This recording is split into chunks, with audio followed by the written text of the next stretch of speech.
Prince Andrew reportedly wants his girls to be given more royal duties, and Princess Beatrice is already carrying out an increasing number of engagements.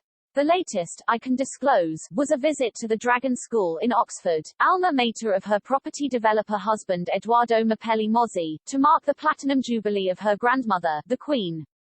Headmistress Emma Goldsmith says the princess kindly unveiled a new beehive which will house a new queen bee and her colony. While still in her 20s, she became producer of BBC's Panorama and the Tories' youngest female parliamentary candidate.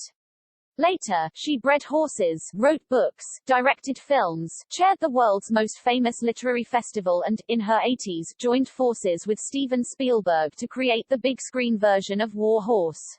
But, sadly, the seemingly inexhaustible Revel guest has died, aged 90, at home in Hay-on-Wye. It was there that Revel hosted the parties that helped define the town's literary festival, inspired, she said, by her name. I hope to live up to it, although I was actually named after an ancestor who was a defrocked priest. When Andrew Lloyd Webber was booed by the audience of his West End musical Cinderella on Sunday, for branding the show a costly mistake, Georgina Castle could have been forgiven if she'd joined the chorus of jeers. For the 29-year-old actress, who played a wicked stepsister, has revealed that her dream of owning a home was shattered by the impresario's sudden closure of the show. When we found out, it was a complete shock. She tells me, I was booked until May 2023 and, after COVID, that felt good for stability. I was trying my best to buy a flat and had the mortgage all in place, but they, the mortgage lender, found out that Cinderella had closed from the news. So they said, we can't go ahead. I felt C***P then, but you've got to turn it around. I'm keeping my fingers crossed that something else comes up.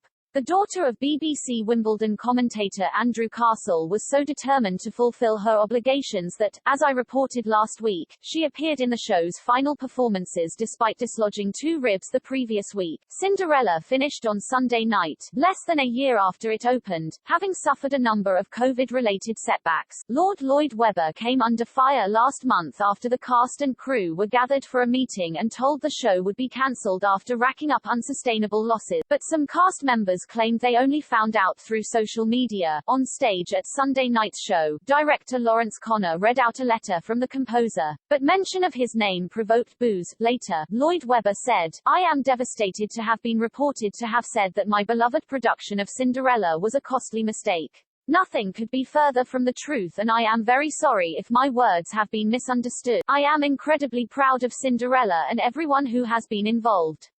A spokesman for his The Really Useful group added, the reference to a costly mistake referred to the myriad challenges faced because of the COVID-19 pandemic. Julia Bradbury proudly put on a bikini earlier this year after undergoing reconstruction surgery following breast cancer, and the TV presenter is determined to slip on her swimwear as often as possible. I'm ready to wear a bikini again, she tells me at the first night of the Car Man at the Royal Albert Hall. I'm grabbing every day. On coping after her double mastectomy, she says, I didn't know what clothes I could wear again. I questioned my femininity and identity as a woman. In Love Actually, he stole every scene as aging rock star Billy Mack, and Bill Nye is just as captivating to his fans in real life. Distinctive in his trademark heavy-rimmed spectacles, the actor, 72, was spotted while out shopping in London's Marylebone. He was soon surrounded by a group of adoring women of a certain age as he headed into a bookshop. People are perfectly gracious, he has said of his fans in the past. Nye, who has a daughter with Brideshead Revisited star Diana Quick, has been photographed enjoying romantic meals in London, Rome and Paris with Vogue Supremo Anna Wintour, although both have remained tight-lipped about their friendship. Writer Petronella Wyatt, whose father Lord Woodrow Wyatt was one of the Queen Mother's closest confidants, believes the monarchy will struggle to outlast the Queen. Was the Jubilee a fond farewell to the monarchy? Asks Petronella, the Queen's heirs can't hold it together. Charles thinks HES leader of the opposition, William is petulant and their family petty squabbles are in the papers almost daily. This would not have happened on Prince Philip's watch. Emma fashions her own sense of style. Dame Emma Thompson accepts Shusha's never going to be viewed as a fashion icon.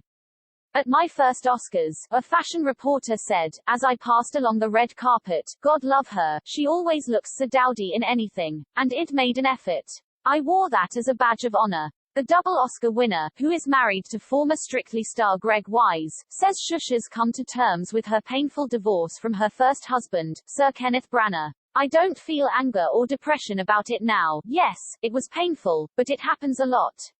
Sometimes things go wrong and it doesn't last, and that seems perfectly reasonable to me.